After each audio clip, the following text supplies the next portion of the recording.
Hello students, अस्सलाम वालेकुम। उम्मीद है कि आप लोग सब खैरियत से होंगे। तो आज हम पढ़ने वाले स्टूडेंट क्लास 11 की मैथमेटिक्स। और आप जानते हैं कि कल की वीडियो में भी हमने मैथमेटिक्स पढ़ी थी क्लास 11 की, और हमने क्या पढ़ा था, उसमें नया चैप्टर स्टार्ट करा था, चैप्टर नंबर 6, और उसके एक्सरसाइज 6.1 के क्वेश्चन नंबर 1 को, क्वेश्चन नंबर 2 को और क्वेश्चन नंबर 3 के कुछ पार्ट्स कर रहे थे, मतलब 4 पार्ट तक कर लिया था। और हमने 6.1 एक्सरसाइज को जब स्टार्ट करता उसकी बेसिक नॉलेज भी ली थी कि कहाँ से जो इसका फॉर्मूला होता है टी एंड ट्रम का, वो कैसे हुआ, कैसे आया, तो वो सब कुछ आपको डिटेल में बताया हुआ है। पहले वो वीडियो देखिए, उसके बाद ये वीडियो देखना आइएगा। ये वीडियो जो मैं आपके सामने क्वेश्चन नंबर 3 के जो पार्ट बाकी रह गए हैं वो मैं इसलिए करवा रहा हूँ प्रैक्टिस के लिए। ये मैं बहुत स्पीड में कैलकुलेशन करवाऊंगा, तो इसलिए आपको वो वाली वीडियो देखना जरूरी है ताकि आप उसमें एक्सपर्ट बन जाए पहले।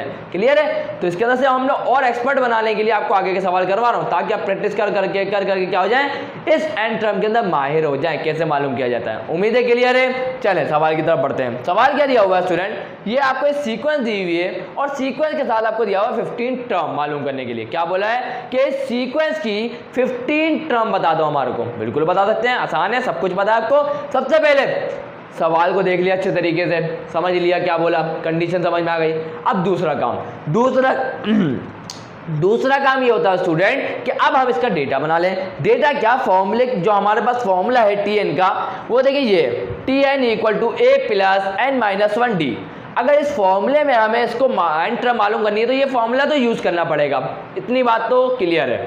अब इस फॉर्मूले में जो ए आ रहा है वो क्या होगा, एन जो आ रहा है वो क्या होगा, डी जो आ रहा है वो क्या होगा, ये तो लिखना पड़ेगा ना हमारे को। चले यहाँ लिखते हैं। सबसे पहले ए क्या होता है स्टूडेंट, आपको सबका जवाब देना होगा। ए क्या होता है, फर्स्ट टर्म। T1 का मतलब क्या है, फर्स्ट टर्म। T2 का मतलब क्या है, सेकंड टर्म। T3 का मतलब क्या है, थर्ड टर्म। और यहाँ पे हमें क्या बोला गया, 15 टर्म, तो मतलब T15 हमें क्या करना है, मालूम करना है।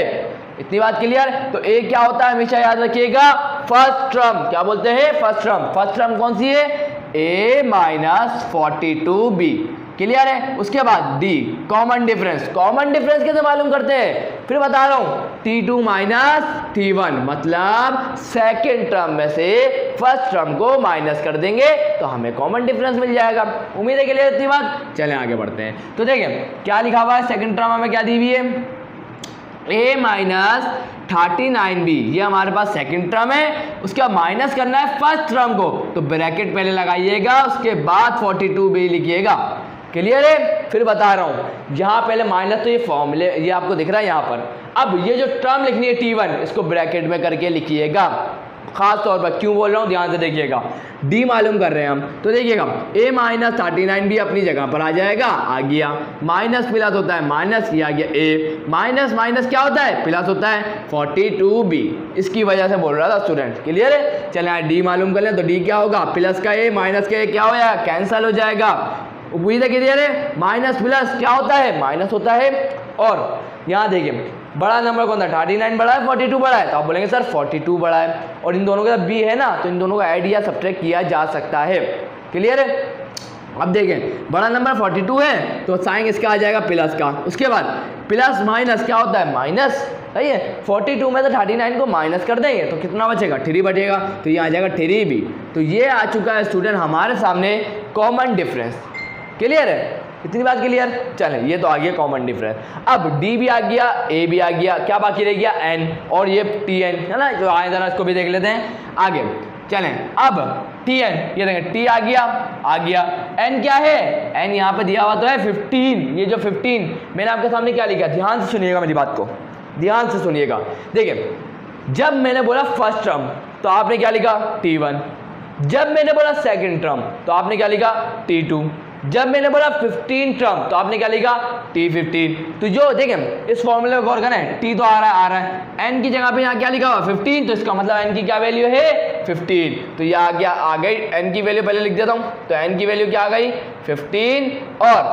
और Tn की T15 को हमें मालूम करना है, 15वीं टर्म को हमें मालूम करना है। उम्मीद इतनी बात क्लियर है। चलें देर किस बात की, फॉर्मूले में पुट कर देते हैं। चलो देखिएगा, हमें मालूम करना है T15 इक्वल टू ए क्या है, फर्स्ट टर्म क्या है, ये a माइनस 42b, ये आ गई। उसके बाद प्लस है, ये आ गया प्लस। उसके बाद n क्या है 15, ये आ गया 15 माइनस 1। उसके बाद d क्या है, कॉमन डिफरेंस क्या है 3b, ये आ गया 3b।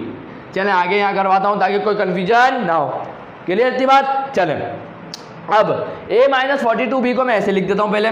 तो हम ये मालूम क्या कर रहे हैं, T15 को कर रहे हैं ना, इक्वल टू क्या आएगा, a माइनस 42b अपनी जगह पर रहेगा।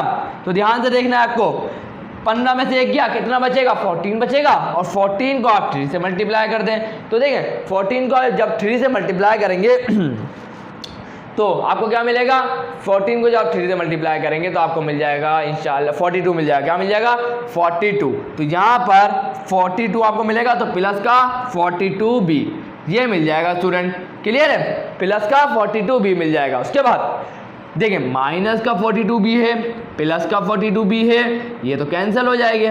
फॉर एग्जांपल अगर मैं 2 रुपये में से वो 2 में से अगर आपको बोलूँ 2 ही माइनस कर दो तो क्या बचेगा, 0 बचेगा। क्लियर है, तो यहाँ पर आपके पास फाइनल जो आंसर आ गया 15 जो टर्म होगी इस सीक्वेंस की जो हमें दी गई थी वो होगी ए। क्या होगी, ए। इस सीक्वेंस की जो हमें दी गई थी उसकी 15वीं टर्म क्या होगी, ये होगी ए। उम्मीद है क्लियर है। तो आप जल्दी जल्दी अब तेजी से करेंगे, क्योंकि ये मैंने बोला कि एक दफ़ा फिर थोड़ी बहुत स्लोली काम कराऊं ताकि आपको अच्छी तरीके से समझ में आए। तो अब जो क्वेश्चन होंगे उनको और जल्दी कोशिश करेंगे जल्दी से कंप्लीट करने की। तो यहाँ पर आ चुका है इसका आंसर, जल्दी से आंसर चेक कर रहा हूँ, आप लोग ले लें स्क्रीनशॉट, जल्दी से ले लें स्क्रीनशॉट।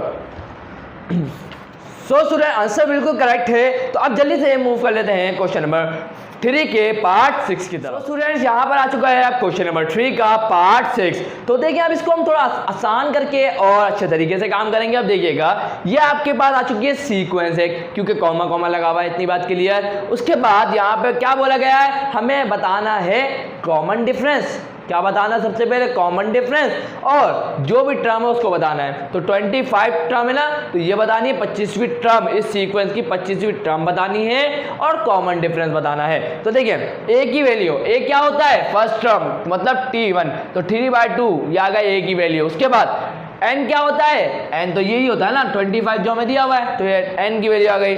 और हमें मालूम क्या करना है, 25वीं टर्म जिसको हम कैसे लिखते हैं t, और यहाँ लिखते हैं 25 इक्वल टू हमें मालूम करना है। और कॉमन डिफरेंस भी हमें क्या करना है, मालूम करना है। मैं उसी वक्त बता देता था डेटा में, लेकिन आप लोगों को मालूम करना है, सवाल में लिखा हुआ है तो अलग से ही मालूम करिएगा, ये मेरी गुजारिश है आप लोगों से। सही है, तो सबसे पहले कॉमन डिफरेंस मालूम करते हैं। कॉमन डिफरेंस लिख देता हूँ यहाँ पर, कॉमन डिफरेंस। तो ये आ गया कॉमन डिफरेंस। कॉमन डिफरेंस क्या होता है, कैसे डिनोट करते हैं, डी से, और कैसे मालूम करेंगे, T2 में से T1 को माइनस कर देंगे ना। तो हमारे को देखते हैं क्या मिलता है, T2 क्या है, आए जरा गौर कराता हूँ। T2 क्या होता है, सेकंड टर्म क्या है, 1 है, आ जाए 1 लिख देता हूँ यहाँ पर, ये आ गया 1। माइनस कराएंगे किसको, फर्स्ट टर्म को। फर्स्ट टर्म क्या है, 3/2 है, तो यहाँ लिख दूँ 3/2।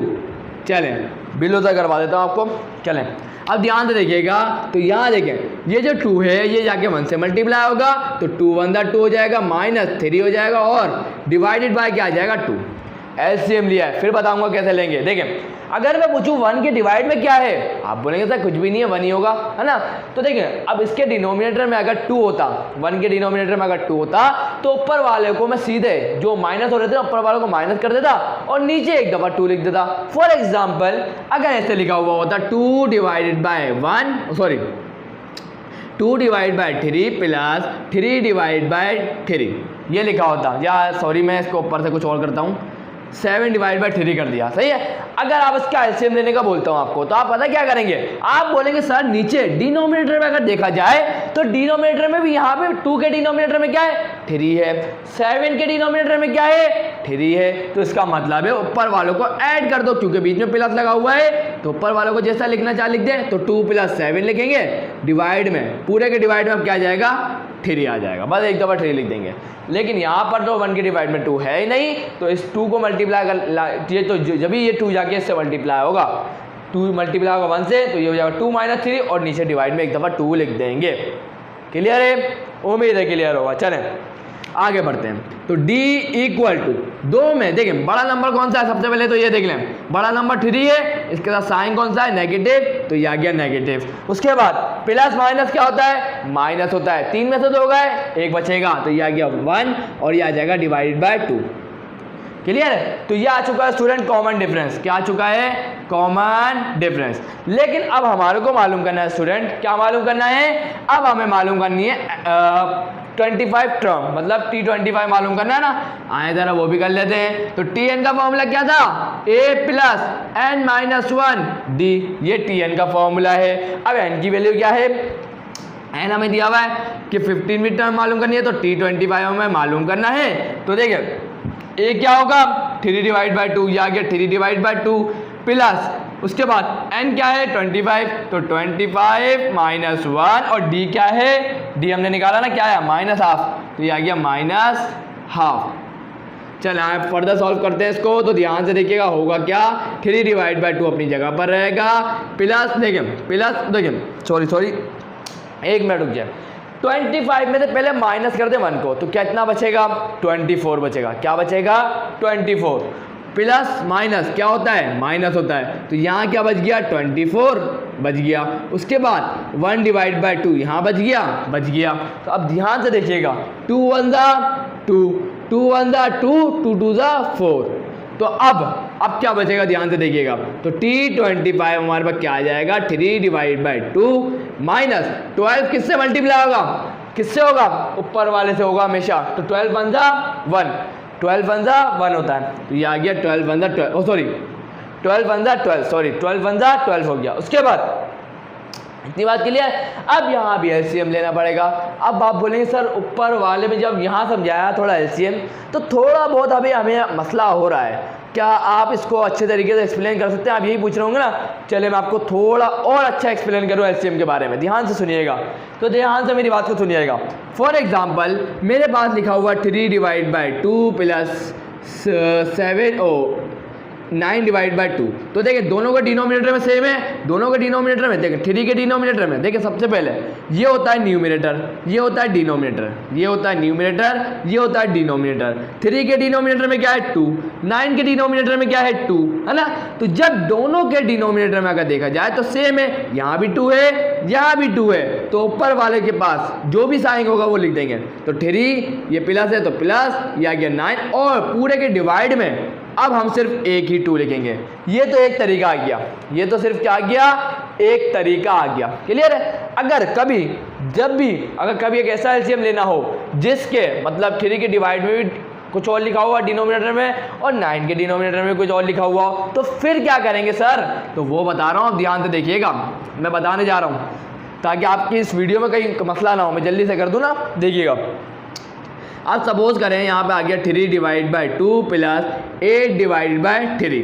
अब तो मसला हो गया, अब तो दोनों के डिनोमिनेटर सेम नहीं है, तो अब आप क्या करेंगे, इस 3 को मल्टीप्लाई कर देंगे 3 से और इसको 2 को मल्टीप्लाई कर देंगे 8 से और इन दोनों को आपस में मल्टीप्लाई कर देंगे। हमेशा सिर्फ 2 तरीके एलसीएम के याद रखने आपको। अगर डिनोमिनेटर सेम होगा, ऊपर वाले जो भी साइन उनका, अगर यहाँ माइनस का 3 हो और माइनस का 8 हो, वैसे लिख दीजिएगा। सिर्फ नीचे क्या लिख देंगे, एक दफ़ा वो चीज़ लिख देंगे। फॉर एग्जांपल समझा दूँ ना इसको बाद भी, अगर लिखा हो माइनस का 2 माइनस का 3 और माइनस के 2 के डिवाइड के नीचे आ जाए 2 और 3 के डिवाइड के नीचे भी आ जाए 2, यहाँ पे समझ लें 4 आ गया, 4 ये आ गया 4 और ये आ गया 4, या समझ लें 3 आ गया, क्या आ गया, नहीं 3 नहीं 7 ले लेता हूँ, क्या ले लेता हूँ 7। क्लियर। तब देखें अब इनके डिनोमिनेटर में क्या है, दोनों के सेम है, ऊपर वालों को साइन को चेंज किए बिना बस नीचे डिनोमिनेटर में क्या लिख दूंगा मैं, 7 लिख दूंगा, एक दफ़ा लिख दूंगा बस। क्लियर है। साइन को कुछ नहीं छेड़ना आपको, साइन जैसा था वैसे ही रहेगा। क्लियर है। अब बस अगर डिनोमिनेटर सेम ना हो, डिनोमिनेटर दोनों के सेम ना हो, तो क्या करेंगे, एलसीएम कैसे लेंगे, जो ये वाला होगा वो दूसरे वाले से मल्टीप्लाई हो जाएगा, ये उससे जाके मल्टीप्लाई हो जाएगा, ये दोनों आपस में हो जाएंगे। क्लियर है। ये याद रखिएगा बस, हमेशा याद रखें। क्लियर है। उम्मीद है अच्छे तरीके से क्लियर होगा। अब आप बोलेंगे सर यहाँ तो आपने ऐसा नहीं करा, बिल्कुल करा स्टूडेंट। अगर मैंने आपको क्या बोला, अगर मैं इसको ऐसे लिख दूँ 1 डिवाइड बाय 1, क्या इससे कोई फर्क पड़ेगा क्या, आप बोलेंगे सर बिल्कुल नहीं पड़ेगा। ये 1 क्या के 3 से मल्टीप्लाई होगा, 3 1 जा 3 आ गया। ये जो 2 है वो जाके 1 से मल्टीप्लाई होगा, 2 1 जा 2 आ जाएगा, और ये दोनों आपस में हो गए 2 1 जा 2। सही तो करा है, समझिए आप, समझ में आया, क्लियर होगा कॉन्सेप्ट, उम्मीद है क्लियर हो गया होगा। चलें आप आगे बढ़ते हैं, इसको रब कर देता हूं। अब मैं स्टूडेंट अब थोड़ा स्लो नहीं करूंगा एलसीएम को, अब मैंने आपको पूरा कॉन्सेप्ट दे चुका हूं एलसीएम का, अब आपको इंशाल्लाह कोई गड़बड़ नहीं होनी चाहिए। चलें आगे बढ़ते हैं। अब देखें ये जो 2 है अब इससे जाके मल्टीप्लाई होगा, क्योंकि इसके डिवाइड में तो 1 है ना, समझे, क्रॉस मल्टीप्लीकेशन। 2 जाके 12 से मल्टीप्लाई होगा, 2 जाके 12 से मल्टीप्लाई होगा, तो ये 3 अपनी जगह पर है, 3 से जाके 1 मल्टीप्लाई होगा, 3 1 3 हो जाएगा, माइनस 12 2 होता है 24, और ये दोनों आपस में हो जाएंगे तो 2 1 2। क्लियर है। अब आगे चलते हैं, थोड़ा सा एक और स्टेप कर लेते हैं, तो क्या होता है देखते हैं। तो देखिए बड़ा नंबर कौन सा है, 3 बड़ा है या 24 बड़ा है, तो आप बोलेंगे सर बिल्कुल 24 बड़ा है, तो साइन कौन सा है इसके साथ, माइनस का, तो ये आ गया माइनस। प्लस माइनस क्या होता है, माइनस होता है, 24 में से माइनस करो 3 को, क्या बचेगा, तो 21 बचेगा, और ये आ जाएगा 2। तो स्टूडेंट इस तरीके से हमने इसकी 25 टर्म मालूम कर ली, किसकी, जो सीक्वेंस हमें दी गई थी, इस सीक्वेंस की हमने 25 टर्म मालूम कर ली। उम्मीद है आपको अच्छी तरीके से क्लियर है। जल्दी से स्क्रीनशॉट ले लें, मैं आपको इसका आंसर बता रहा हूं। सो स्टूडेंट्स आंसर बिल्कुल करेक्ट है, तो आप जल्दी से मूव कर लेते हैं क्वेश्चन नंबर 3 के पार्ट 7 की तरह, और बहुत आसानी से करेंगे। सो स्टूडेंट्स यहाँ पर आ चुका है आप क्वेश्चन नंबर 3 का पार्ट 7, तो ये भी बहुत आसान है। तो याद रखिएगा जो इसके अंदर जो पॉइंट, तो यार ये पॉइंट ही है, मल्टीप्लाई नहीं है, कि बहुत सारे स्टूडेंट ये समझे कि ये 7 को 1 से मल्टीप्लाई करना, नहीं, 1.7 है, 1.4 है, 1.1 है, जो मैथ में डेसिमल में लिखते हैं वैसे ही लिखा हुआ है। सिर्फ हमें क्या बोला गया है कि हमें बता दें कॉमन डिफरेंस और 21st टर्म बता दें, मतलब n की क्या वैल्यू दे दी, 21 दे दी, n की क्या वैल्यू दे दी 21, और 21वीं टर्म भी बतानी है।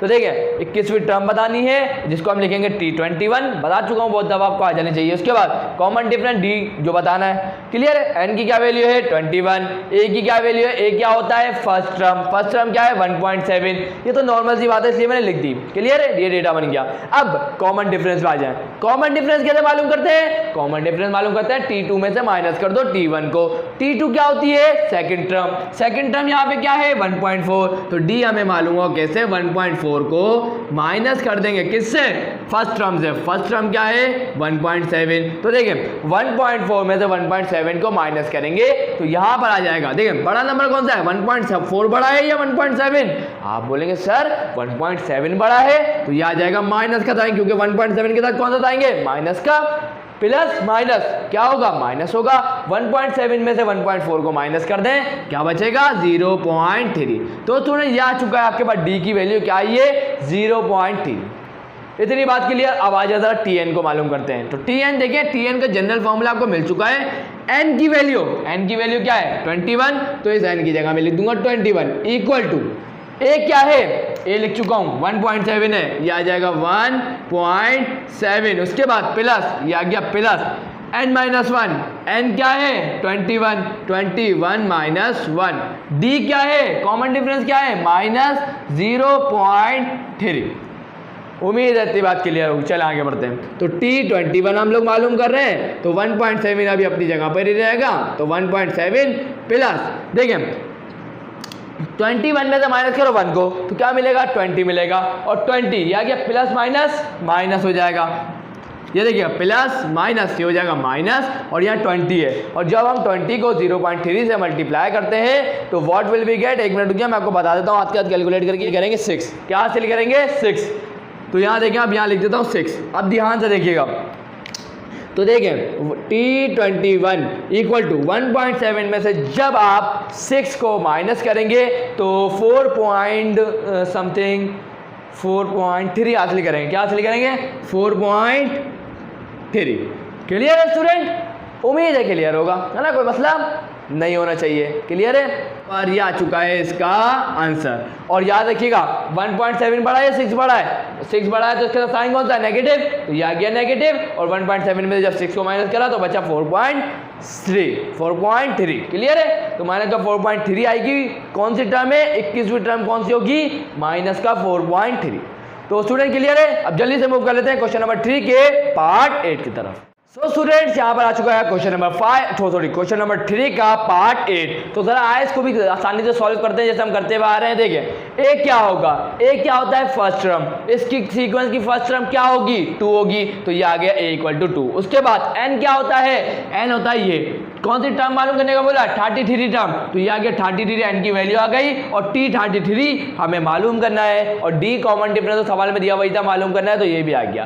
क्लियर है। अब यहाँ पर सबसे पहले कॉमन डिफरेंस को मालूम करेंगे। कॉमन डिफरेंस कैसे मालूम होता है, t2 में से t1 को माइनस कर दें, तो t2 क्या है यहाँ पर आए जरा देखते हैं। चलो मैं इसको भी बिलो से लिख दूँ ताकि आप लोग कंफ्यूज ना हो। चलें तो यहाँ देखिए ये आ गया d = t2 क्या है ये, तो देखिए इस फॉर्म को सिंपलेस्ट फॉर्म में कर देते हैं। देखिए 4 3 क्या होता है 12 होता है।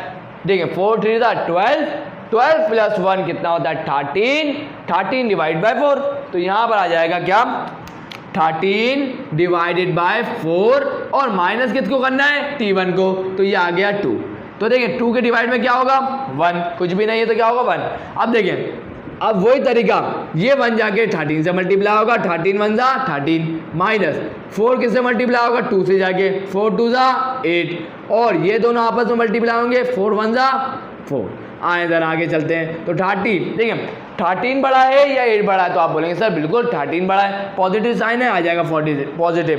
तो देखिए प्लस माइनस क्या होगा माइनस 13 में से 8 गए 5 बचे गए, तो ये आ जाएगा 5 डिवाइडेड बाय 4। तो ये आ चुका है स्टूडेंट हमारे पास कॉमन डिफरेंस। उम्मीद है क्लियर है। आगे बढ़ते हैं। अब आगे हमें एन टर्म मालूम करनी है ना, तो ठीक है टर्म हमें दे दी गई 33 टर्म मालूम करनी है ना, तो t33 हमें मालूम करनी है।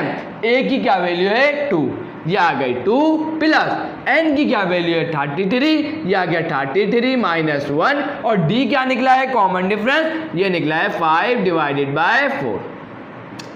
इतनी बात क्लियर उम्मीद है क्लियर होगी। चलें आगे देखते हैं। तो t33 क्या निकलती है इधर देखते हैं, तो 2 अपनी जगह पर रहेगा, 33 में से माइनस कर दो 1 को क्या बचेगा 32 बचेगा है ना, तो यहाँ लिख देता हूँ 32 और क्या है 5 डिवाइडेड बाय 4।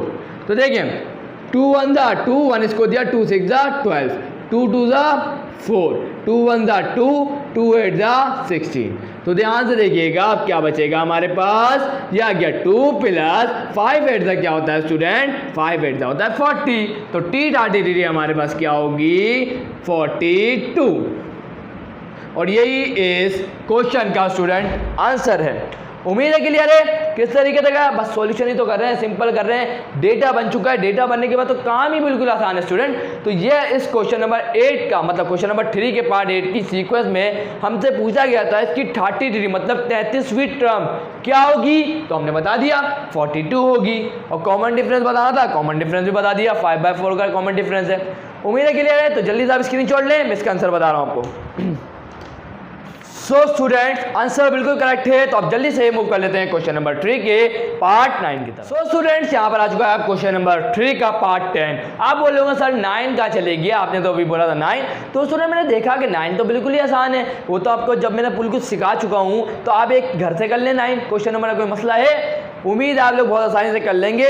तो आंसर ज़रूर बता दीजिएगा, मैं आपको बता दूंगा कि आंसर सही करा है नहीं। कोई ना कोई बच्चा प्लीज़ कोई एक ना एक बच्चा तो सेंड कर ही दे कि सर ये आंसर आया, ताकि मैं उसको पिन करके रख दूं, ताकि कोई भी बच्चे को अगर देखना हो आंसर तो उसके अंदर तो देख लेगा। वैसे बुक में तो है ही आंसर, लिखने की ज़रूरत नहीं है, चलें टेंशन लेने की बात नहीं है। तो क्वेश्चन नंबर 9 आसानी से आप कर लेंगे क्योंकि मैंने आपको हर क्वेश्चन करवाया इसका, तो उम्मीद है कोई गड़बड़ नहीं होगी। चले क्वेश्चन नंबर 10 को देखें। तो देखिए क्वेश्चन नंबर 3 के पार्ट 10 में क्या है, एक सीक्वेंस दी है जैसे सब में दी गई थी और इसमें हमें बता दिया गया है कि सीक्वेंस की 13वीं टर्म बता दें।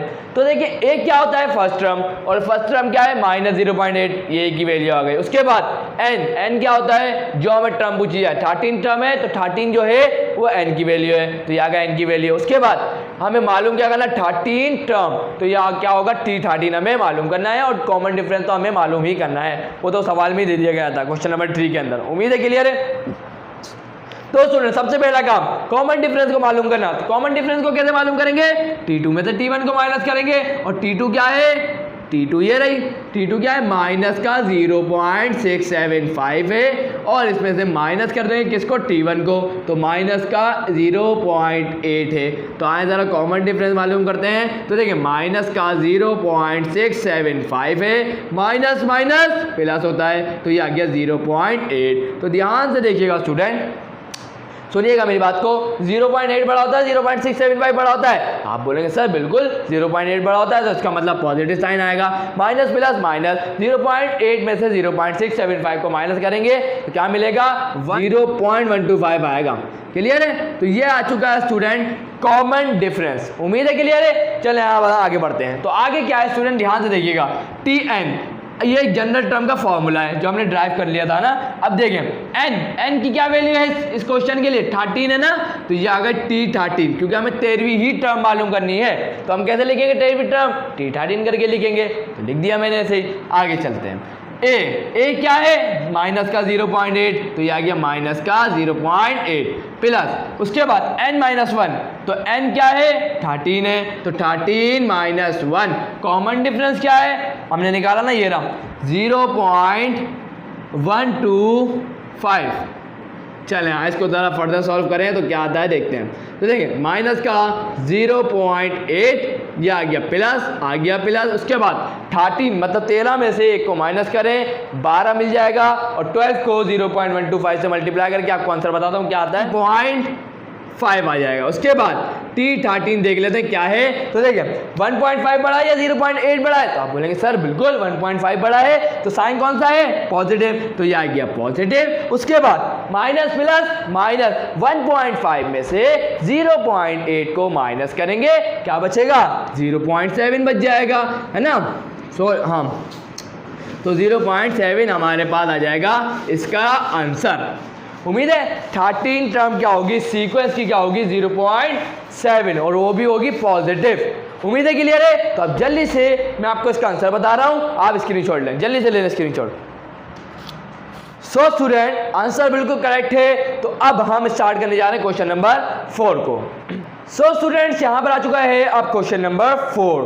तो यहाँ देखें क्या लिखा हुआ है with Tn A D and N। यहाँ पर देखें Tn A D N सब आपको पता है क्या है। Tn हम बोलते हैं लास्ट टर्म को या एंड टर्म को, A होता है फर्स्ट टर्म, D होता है कॉमन डिफरेंस, N क्या होता है number of term. Having the usual meanings, अलग अलग मीनिंग से अपनी अपनी फाइंड करना है हमें। क्या करना है सबसे पहले हमारा फोकस किस पे होगा, मालूम क्या करना है। देखिए Tn लिखा, यहाँ पर इन्वर्टेड कॉमेट बना दिए। अब हुआ क्या कि अब हमें बोला गया क्या कि हमें बता दो Tn, क्या बोला गया है हमारे को, सवाल क्या है फाइंड क्या करना है हमारे को Tn, क्या करना है Tn जब A की वैल्यू होगी 3, D की वैल्यू होगी 6 और N की वैल्यू होगी 9। क्या ये कोई मुश्किल सवाल है? आप बोलेंगे सर अभी तो लग रहा है मुश्किल, देखने में थोड़ा बहुत लग रहा है बट लेकिन मुश्किल नहीं है, लेकिन लग रहा है थोड़ा बहुत। देखिए सवाल को आपको सबसे पहले अच्छी तरीके से देख लेना है, अच्छी तरह हो क्या रहा है, हो गया। अब दूसरी बात, इसको एक दफ़ा सही तरीके से लिखते हैं डेटा के तौर पर। आए ज़रा डेटा देखते हैं क्या होगा। तो देखें Tn हमें मालूम करना है, क्या मालूम करना है Tn, और देखें n की वैल्यू दी हुई है, इसका मतलब T9 मालूम करना है हमारे को, क्या मालूम करना है T9। क्लियर है। उसके बाद A की वैल्यू हमें दी गई है, A की वैल्यू क्या है 3 और D की वैल्यू क्या दी हुई है 6, ये आ गई। और बस ये A की वैल्यू आ गई, N की वैल्यू क्या दी हुई है, N की वैल्यू दी हुई है 9।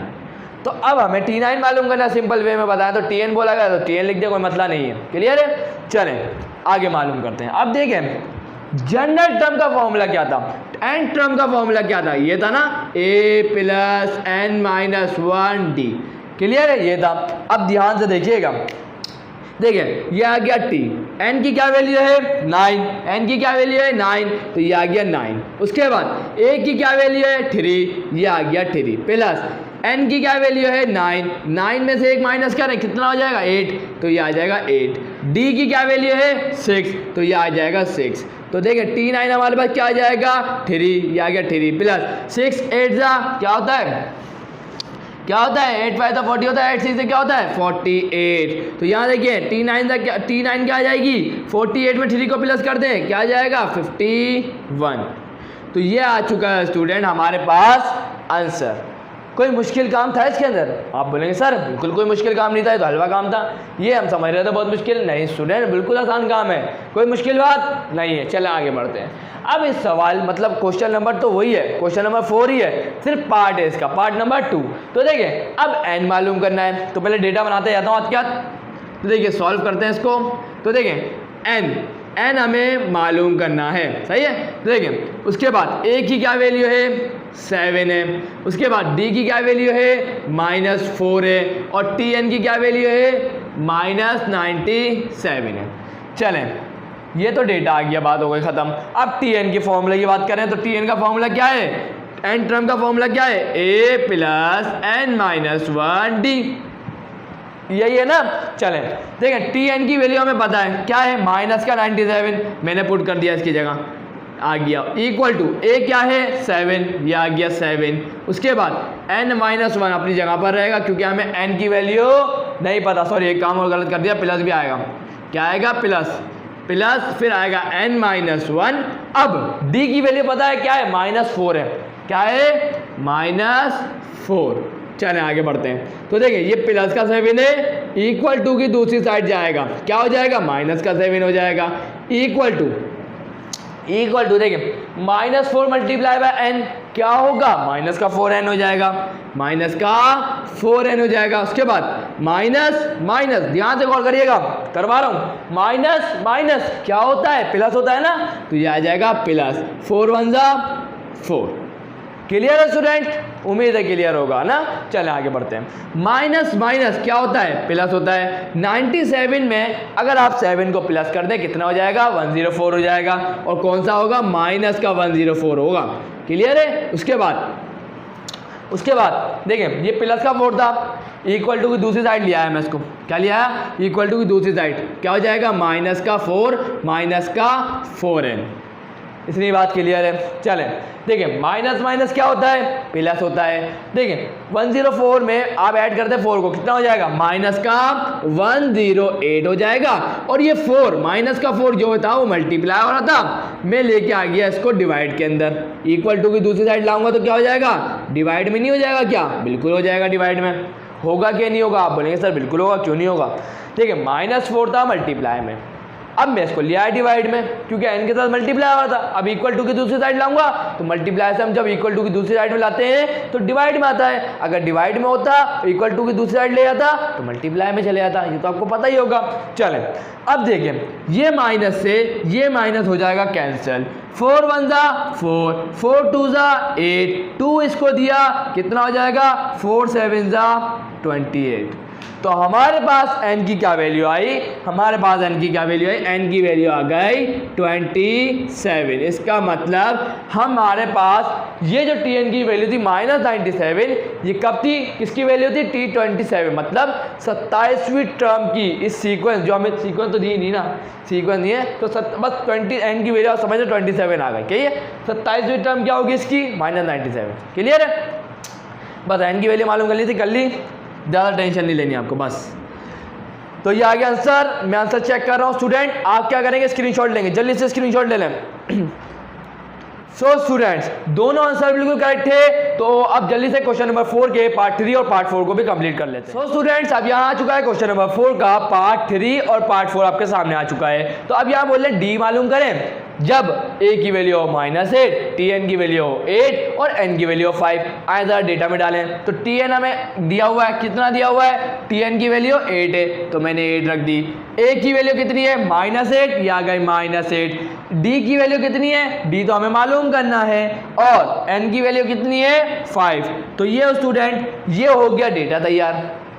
इतनी बात क्लियर। चले अब इसको इस फॉर्मूले में n टर्म के फॉर्मूले में पुट करके किसको निकालेंगे, कॉमन डिफरेंस को निकाल लेंगे, कोई मुश्किल बात नहीं है। चले आए तो अब देखें tn की वैल्यू कितनी है, 8 है तो ये आ गई 8 इक्वल टू, उसके बाद a क्या है, a तो हमें पता है, a क्या है -8, ये आ गया -8 प्लस, उसके बाद n की क्या वैल्यू है 5 यहाँ पुट करूंगा, 5 - 1 कितना होगा, 4 हो जाएगा तो ये आ जाएगा 4, और d तो हमें मालूम करना है। देखिए ये -8 है, इक्वल टू की दूसरी साइड जाएगा, क्या हो जाएगा +8, और ये 4d रह जाएगा, ओ sorry equal to 4D।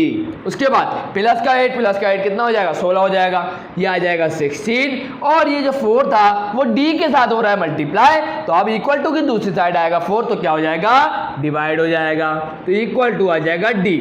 Clear है? तो देखिएगा 4 1 जा 4, 4 4 जा होता है 16। तो इस तरीके से हमें D की क्या वैल्यू मिल गई, लिख देता हूं यहां पर, D की हमें वैल्यू क्या मिल गई 4, क्या मिल गई 4, और ये आ चुका है इसका आंसर।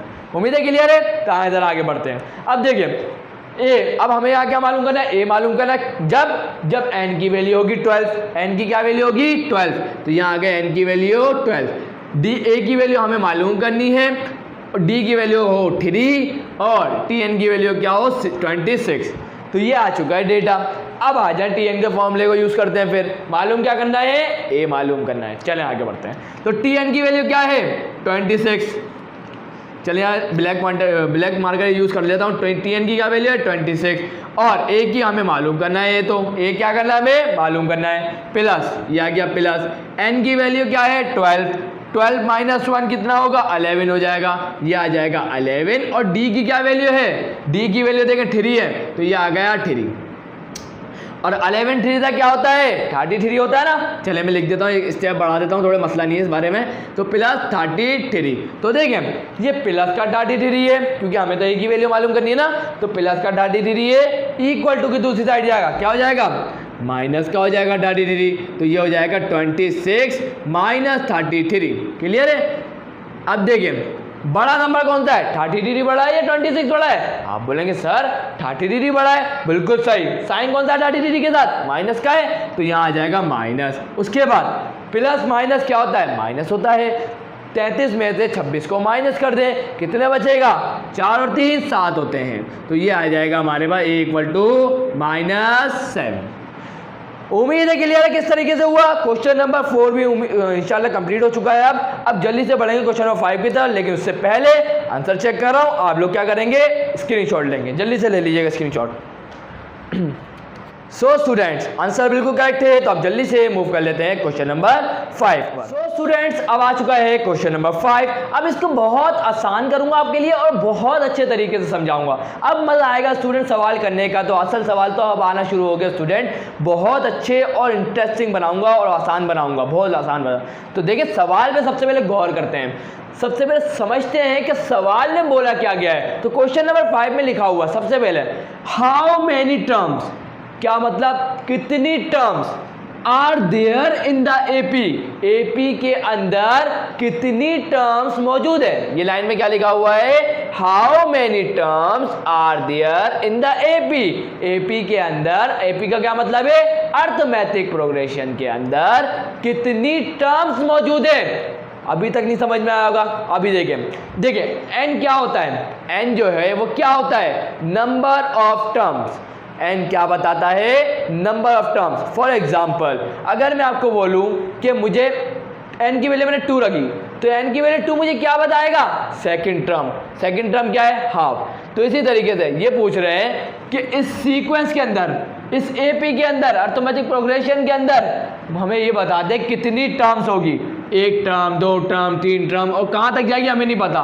तो अब हमें ये बता दो कहाँ तक जाएगी, बस ये बताना है। क्लियर है? उसके बाद और हमें ये बता दिया गया ये आ गई क्या सीक्वेंस आ गई, एपी आ गई। क्लियर? उसके बाद इन्होंने एक और बात क्या कही, जिसकी, हुज का मतलब क्या होता है जिसकी, मैं लिख देता हूं यहां पर, हुज का क्या मतलब होता है जिसकी लास्ट टर्म का मतलब होता है आखिरी टर्म। सही है? लास्ट टर्म क्या है -17 डिवाइडेड बाय 6। अब देखिए मैं आपको लिखाता हूं लास्ट टर्म, टीएन को हम क्या बोलते हैं लास्ट टर्म तो बोलते हैं, टीएन को हम क्या बोलते हैं लास्ट टर्म। जब ऐसा सवाल आ जाए है ना, अब इसके लिए डेटा बना लेते हैं। जैसे ही डेटा बनेगा आसान हो जाएगा, लेकिन इससे पहले मैं आपको एक काम कराता हूं। देखिए हमसे क्या पूछा सवाल में कि कितनी टर्म्स मौजूद है एपी के अंदर, मतलब सिर्फ एक सवाल पूछा है कि n बता दो। टर्म्स कौन बताता है, नंबर ऑफ टर्म कौन बताता है, n ही तो बताता है। तो इसका मतलब ये तो पूछा गया है, ये क्या गया है आस्क किया गया है, ये क्या गया है आस्क। लेकिन टीएन देखिए अगर एक चीज पूछी जाए और बाकी ये जो 3 चीजें अगर गिवन हो, मैं सीधी सी बात बोल रहा हूँ, Tn का फॉर्मूला तो लगाना पड़ेगा, यहाँ पर n टर्म का फॉर्मूला तो लगेगा, लेकिन n टर्म के फॉर्मूले में चीजें नजर आ रही होती है, हमें a नजर आ रहा होता है, d नजर आता है, Tn नजर आता है, n नजर आता है। लेकिन अगर हमें इन चार में से एक चीज ना पता हो, एक चीज ना पता हो, तीन चीजें पता हो, तो हम बता सकते हैं। अब देखते हैं कि Tn हमारे पास है क्या, लास्ट टर्म गिवन है, जिसकी लास्ट टर्म क्या है -17/6, मतलब Tn की वैल्यू क्या है, गिवन है। एक मसला हल हो गया। उसके बाद ए देखें, ए क्या होता है, ए तो हम बोलते हैं फर्स्ट टर्म, मतलब T1, हमें सीक्वेंस दी गई ना, और इसकी एपी की फर्स्ट टर्म क्या होगी 2/3, मतलब ए की वैल्यू भी क्या है, गिवन है, मतलब ये मतलब भी हल हो गया। उसके बाद कॉमन डिफरेंस, कॉमन डिफरेंस क्या होता है, डी। कैसे मालूम करते हैं, सेकंड टर्म में से फर्स्ट टर्म को माइनस कर देते हैं तो हमें डी कॉमन डिफरेंस मिल जाता है। हमें या तो फर्स्ट टर्म भी नजर आ रही है, सेकंड टर्म भी नजर आ रही है, थर्ड टर्म भी नजर आ रही है, तो हम सेकंड में से फर्स्ट को माइनस करेंगे, हमें क्या मिल जाएगा, डी। तो इसका मतलब ये मसला भी हल हो गया। तो सारे मसले हल हो गए, तो एक चीज पूछी गई, बिल्कुल आसान है, कर लेते हैं, जल्दी से आ जाए। तो देखिएगा, सबसे पहले डेटा, डेटा में क्या लिखूंगा मैं, ए की क्या वैल्यू है, ए की क्या वैल्यू है, देखिए क्या लिखी हुई है 2/3। उसके बाद देखिए, उसके बाद हम निकालेंगे डी, क्या निकालेंगे, डी। डी क्या होता है, T2 में से माइनस कर देंगे किसको, T1 को, तो T2 क्या है 1/2, क्या है 1/2, इसमें से माइनस कर देंगे किसको, फर्स्ट टर्म को, T1 को, T1 क्या है 2/3, तो ये आ गया 2/3। और आप सबको मैं बता चुका हूँ, क्या बता चुका हूँ, एलसीएम लेने का तरीका। देखिए होगा क्या, ये 3 जाके इस 1 से मल्टीप्लाई होगा, 3 1 सा क्या होता है 3 होता है, ये जो 2 है इस 2 से जाके मल्टीप्लाई होगा, 2 2 सा क्या होता है 4 होता है, और ये दोनों आपस में मल्टीप्लाई होंगे, 2 3 सा क्या होता है 6 होता है। आगे जरा फरीद सॉल्व करते हैं, तो ठीक देखें, बड़ा नंबर कौन सा है, 4 बड़ा है 3 बड़ा है, तो आप बोलेंगे सर बिल्कुल 4 बड़ा है। साइन कौन सा है, माइनस का 4 के साथ, तो ये आ गया माइनस का साइन। उसके बाद प्लस माइनस क्या होता है, माइनस होता है। 4 में से 3 गए, कितने बचेगा, 1 बचेगा, ये आ गया 1, और यहाँ पे डिवाइड में आ गया 6। तो ये आ चुका है स्टूडेंट हमारे सामने कॉमन डिफरेंस, डी की वैल्यू आ चुकी है, ये रही। क्लियर है, उम्मीद है क्लियर होगा। अब लास्ट टर्म क्या है, लास्ट टर्म क्या होती है, Tn, क्या होती है Tn, तो Tn हमें दिया गया है, और Tn की क्या वैल्यू है, देखें -17/6, और हमें मालूम क्या करना है स्टूडेंट, हमें मालूम करना है n को, जो हमें मालूम करना है उसको मैंने ब्लैक से लिख दिया। उम्मीद है क्लियर है, डेटा बन चुका है। अब क्या करेंगे, फॉर्मूला लगाएंगे, देर किस बात की, आए जरा फॉर्मूला लगा देते हैं। तो Tn का फॉर्मूला क्या है, Tn बराबर होता है a + n-1 d के, यही होता है ना।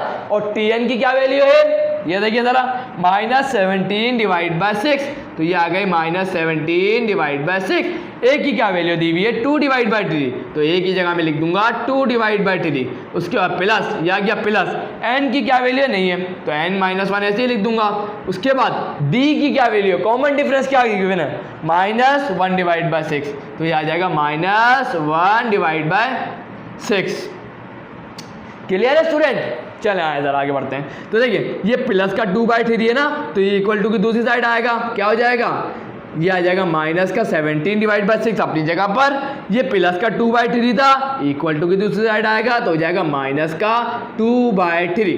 क्लियर। उसके बाद इक्वल टू, उसके बाद देखिए प्लस माइनस क्या होता है, माइनस होता है, तो ये आ जाएगा माइनस का n। उसके बाद माइनस माइनस क्या होता है, प्लस, तो ये आ जाएगा 1, और इनके पूरे के डिवाइड में क्या आ जाएगा 6। क्लियर है, फिर समझा देता हूँ। देखिए हुआ क्या, जब भी ऐसा लिखा हुआ, फॉर एग्जांपल ऐसे लिखा हुआ 1 × 1/2, तो ये जो 1 है ऊपर वाले से मल्टीप्लाई होता है, 1 1 × 1, तो हम इसको ऐसे लिखेंगे। क्लियर। अगर ऐसे लिखा हो 2 × 2/2, सॉरी 3, क्या 3, तो 2 2 ज़ा 4, 4/3 ऐसे लिखते हैं ना, तो उम्मीद है क्लियर है। तो बिल्कुल यही तो करा हमने काम, क्या करा है, यही तो करा है यहाँ पे भी, क्या करा, n-1 को किससे मल्टीप्लाई करेंगे, -1 से, तो माइनस प्लस माइनस होता है, n 1 ज़ा n, माइनस का n। उसके बाद माइनस माइनस क्या होता है, प्लस, 1 1 ज़ा 1, और डिवाइड में 6 था, तो ये डिवाइड में 6 अपनी जगह पर है। उम्मीद है क्लियर है। चले अब एलसीएम ले लो इसका, बिल्कुल ले लेता हूँ। देखें अब ये जो 6 है वो जाके 2 से मल्टीप्लाई होगा, तो देखिएगा क्या होगा, ब्लैक से कर रहा हूँ, -7, और ये जो 3 है वो जाके 17 से मल्टीप्लाई होगा, किससे मल्टीप्लाई होगा 17 से। तो क्या हो जाएगा 17 3 जा 51 माइनस से फिर क्या आ जाएगा माइनस का 51। क्लियर है, उम्मीद है क्लियर होगा। उसके बाद माइनस 6 2 जा क्या होता है 12 होता है, डिवाइड बाय 6 3 जा क्या होता है 6 3 जा होता है 18। उसके बाद इक्वल टू देखिए 6 क्या है अपनी जगह पर ही, अभी छोड़ो इसको, अभी अपनी जगह पर ही रहने देता हूँ, minus n plus 1 divide by 6। अब देखें इसको फर्दर सॉल्व कर लेते हैं। तो देखें माइनस माइनस क्या होता है प्लस होता है। और देखें एक और बात ये बता रहा हूँ आपको, देखिएगा माइनस माइनस प्लस होता है, बड़ा नंबर कौन सा है 51 है, तो माइनस का दाएंगे इसके साथ, तो ये आ जाएगा माइनस। देखिए माइनस वाला प्लस 51 में हमें क्या करना है 12 को ऐड करना है, तो 51 61 62 63, तो ये हो जाएगा माइनस का 63 और इक्वल टू 18 डिवाइड में था ना, वहाँ जाके क्या होगा मल्टीप्लाई होगा, किससे होगा माइनस n माइनस 1 से जाके मल्टीप्लाई होगा।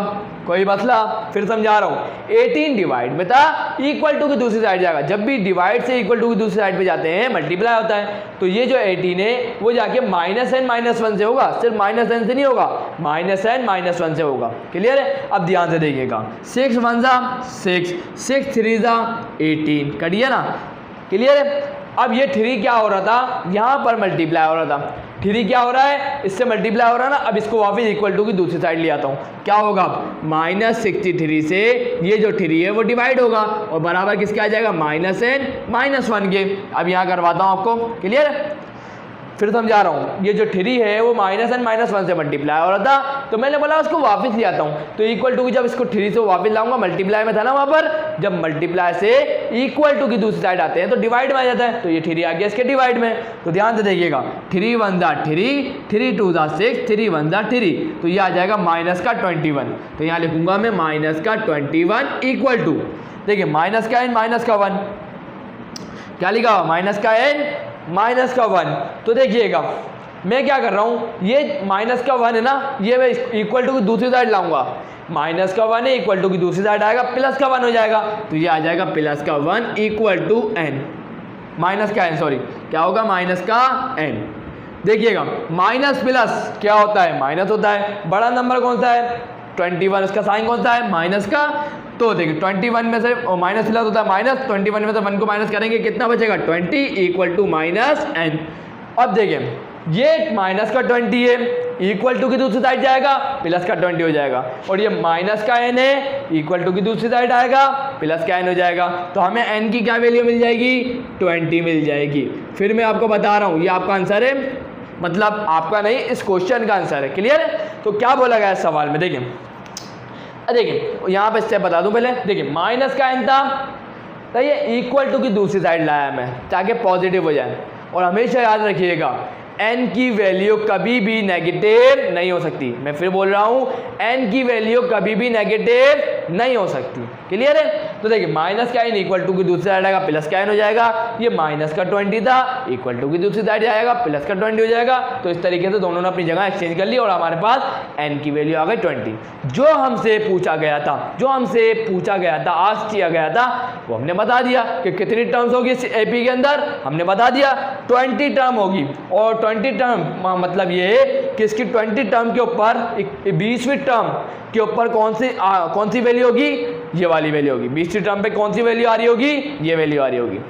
उम्मीद है क्लियर है, तो अब जल्दी से एक और सवाल कर लेते हैं, थोड़ा और टाइम लगा देता हूँ, क्वेश्चन नंबर 6 को भी कंप्लीट कर लेते हैं। सो स्टूडेंट हम लोग क्वेश्चन नंबर 6 को नहीं कर रहे हैं क्योंकि वीडियो ज़्यादा लंबी हो चुकी है और क्वेश्चन नंबर 6 के अंदर 2 पार्ट है ना, तो उससे अच्छा है कि मैं उसको अलग ही वीडियो में डिस्कस करूं, और इंशाल्लाह स्टूडेंट अब अगली वीडियो में इंशाल्लाह मेरी पूरी कोशिश होगी कि उसको पूरी वीडियो में सारे जो क्वेश्चन रहेगा उसको कंप्लीट कर दूं।